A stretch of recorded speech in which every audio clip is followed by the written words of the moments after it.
Greetings. This is attorney Della Welch. I say this is like YouTube University talking about the law pertaining to spousal support in California. It used to be that if a man made a mistake and married the wrong woman, he would pay spousal support for many years. The new law is women are expected to become self-supporting. When I first passed the bar in 1982, I hired a vocational examiner to do a report on a divorce case, and the amount was $500. I recently heard of a vocational expert being retained modernly for $3,000.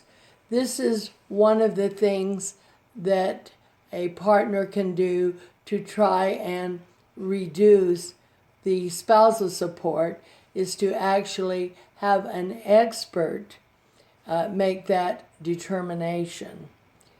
However, there's a very important code section, which is Family Code 4320, which indicates those factors used in determining spousal support.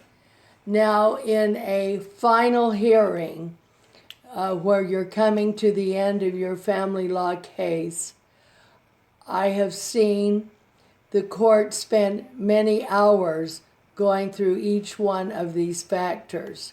And if you are preparing for a final trial, you'll want to become very familiar with this code section. Again, it is Family Code 4320. The purpose of this tape is not to replace your attorney, but to give you some ideas that you can perhaps discuss with legal counsel in preparing your case. One good thing now is the courts have very good self-help clinics. I know Riverside County has very excellent self-help clinics. There's also a book by Rutter, R-U-T-T-E-R, by Rutter Group, which is an outstanding reference concerning the law in family law in California. That's available at your law libraries. There's one in downtown Los Angeles. There's one in San Bernardino. They say to be an attorney, you have to be a librarian and a form filler-outer. You're a librarian to find the law, and you're a form filler-outer to fill out the appropriate forms, such as the forms you may need to do a trial brief. But one of the very important code sections in California in determining the final support order would be Family Code 4320.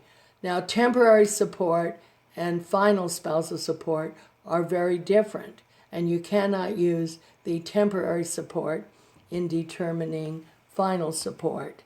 But I've seen cases where the judges have permitted a great deal of time in final presentation of the trial to going over each of these factors in 4320. So it said, in ordering spousal support under this code section, the court shall consider all, A-L-L, of the following circumstances.